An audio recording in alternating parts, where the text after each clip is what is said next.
On this episode of the Pit Lane Collective Racing, I hear a horrible sound. We share the racetrack with a wibbly wobbly man.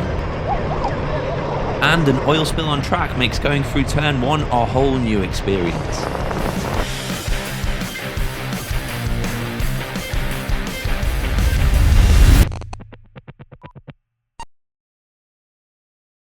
Hello and welcome back to the Pit Lane Collective Racing. We are at Three Sisters in Wigan, which is my favourite haunt for everything go-karting related at the moment. We're here with Jason to get some race practice in. It's just an open public session, this one, anyone can turn up, and we're basically going to use this as an opportunity to practice driving on some different lines, attacking each other, defending each other, all that jazz. It should be good fun. In the session before this one, a kart had laid down a bit of oil around turn 1 and 2, and you can see that in between that session and this one, the marshals have just put some sand out on the racing line. We were sent round for an extra yellow flag lap, and you can see the marshals on the side here just warning everyone to keep their visors down because this sand could go everywhere. But as we drove through in, yellow flag conditions, it wasn't actually too bad. Once we were through turn 2, the track went to green flag conditions, and I immediately got overtaken by this guy in the white suit. He was rapid, and there's loads of karts all bunched up ahead, so I just decided to sit back a little bit, follow them, and see if I could catch up to Jason, who is ahead of us, probably about 7 or 8 karts ahead at this point, and he's going to be waiting up on the straights and trying to slow down so that we can catch up and start battling each other. There's a big mix of different abilities on these public sessions at Three Sisters, which is always great fun. You've got some lightning fast people like the guy in white, you've got some reasonably quick people like me, and then you've got some people who are karting for the first time, so it keeps you on your toes. Anyway, let's head through turn 1 and 2 at full racing speed for the first time and immediately get plunged into a massive cloud of dust coming up from that sand and grit that's just been laid. It went everywhere. You can see me just close my visor there because I genuinely think that I ate some. Up ahead, the guy in the fluorescent helmet's caught my eye because he's just bounced over the curb on that left-hander, and on this right-hander you can see his body's moving around quite a bit. I think he might be new to karting himself, or maybe he hasn't done it in a while. He's finding his feet, but he's making quite jerky steering movements. You can see another one there, so we're just going to hang back at this point. There's loads of karts out on track. We're only on the first lap. It's not a race. We're just going to wait until a gap opens up, and then we can safely get past these guys. A gap opens up on the inside of that final right-hander, and we just chuck the kart in nice and steady, and we're through. Now, mindful of what happened the previous lap, I've got my visor firmly shut as we go into turns 1 and 2, but it's not quite as bad this time. Maybe the fact that there's less karts directly ahead of me, there's just less dust flying up in the air, that's all fine. Let's go find Jason and see if we can start this little battle then. And as we head through the S's, there he is, directly ahead of us. A little thumbs up of acknowledgement and a little thank you for waiting, and we're off. And now with Jason hunting me down, the pressure is on. We get a lovely run out of Luna and onto the Conrod straight as we attempt to get past kart number 1. Similar speed in the straight means it's all going to have to be done in the braking zone, and we go round the outside of him into the S's. That was a fun move, and fair play to him for leaving the space. As I look back, I can see Jason's also making his way through, so on we go. I managed to hold my position quite well for the next couple of laps, so then I pull over to the right hand side on the Conrod straight and let Jason through. It's his turn to run and defend, my turn to chase and attack. Both of our speed is compromised as we go through the S's. Jason takes the inside line, I get a slingshot through the second part of the corner, and we're side by side as we dive into Joey Dunlop's the final corner on this circuit. It looks like I've got the move done, but Jason gets the exit of dreams, and he is back past me as we go into turn 1, before we both have to slam on the anchors.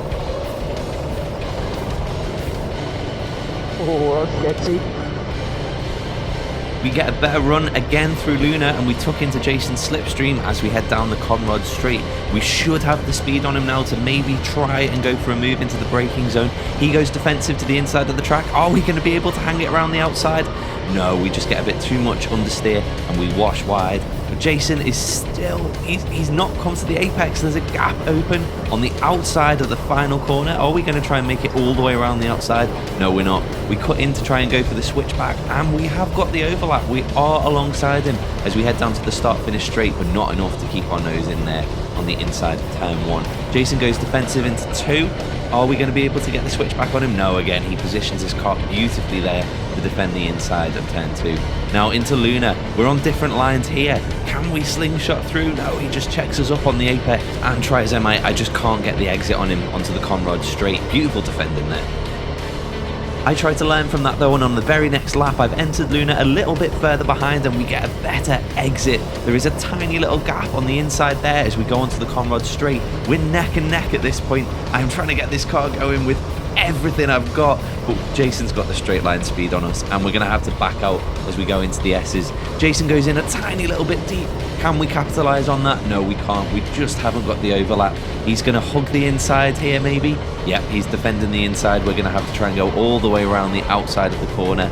Is that going to work? We're still there. Very fair racing from Jason there. In any normal race, I would never go for that move because you are 100% getting the door shot on you and run wide. But Jason left the room and the battle continues. He's back ahead by the time we go through turn 2. He gets checked up behind a slower driver and we manage to make it round the outside with only minimal contact, which is, you know, that's okay. I'll take that. Not really in the spirit of this practice session though, so we're going to slow back down when it's safe to do so and let him catch back up again. This was a fun part where I almost got to practice a dive bomb down the inside into the left-hander of turn 2. You're offline here, all the grip is on the outside, and you've got a really compromised line in and out of the corner. So if you can manage to get through and keep your speed up and keep the momentum going, that's actually a great place to make an overtake. It's also very often where overtakes go wrong, as I've found out a couple of times myself.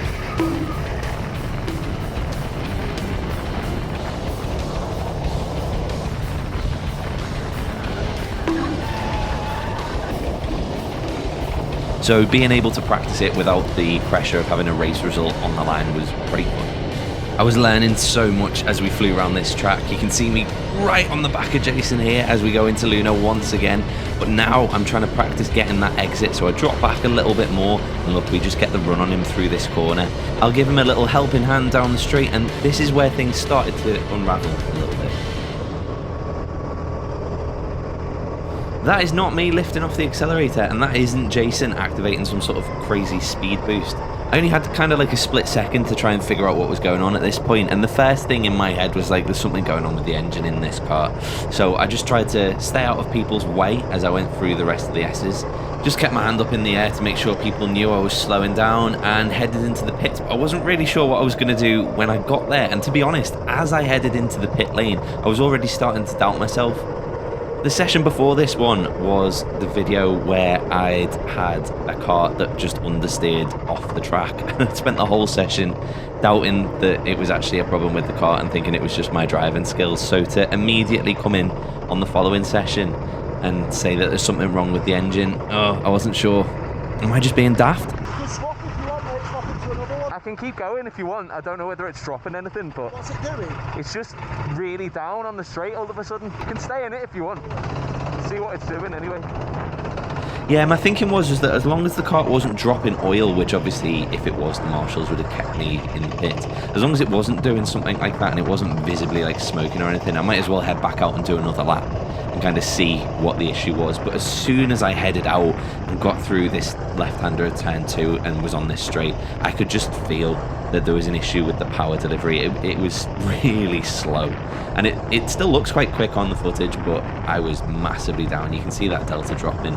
So at this point I just decided, do you know what, I'm just going to coast this kart back, go as slow as possible, stay over to the right hand side of the track on the Conrod straight, so I'm off the racing line, make sure that people know, and yeah, just get it back into the pits. I think Jason thought I was slowing down for him here, but nope, I was actually slowing because I had an issue. And then as we headed through the S's, I heard a horrible sound.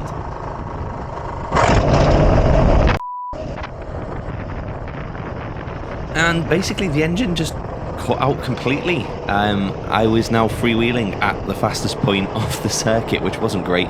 So I just stuck my hand up, checking over my shoulder there to make sure no one's coming so I can get across the racing line and just roll the kart into this area here and get it stopped. Engine's gone. It's just...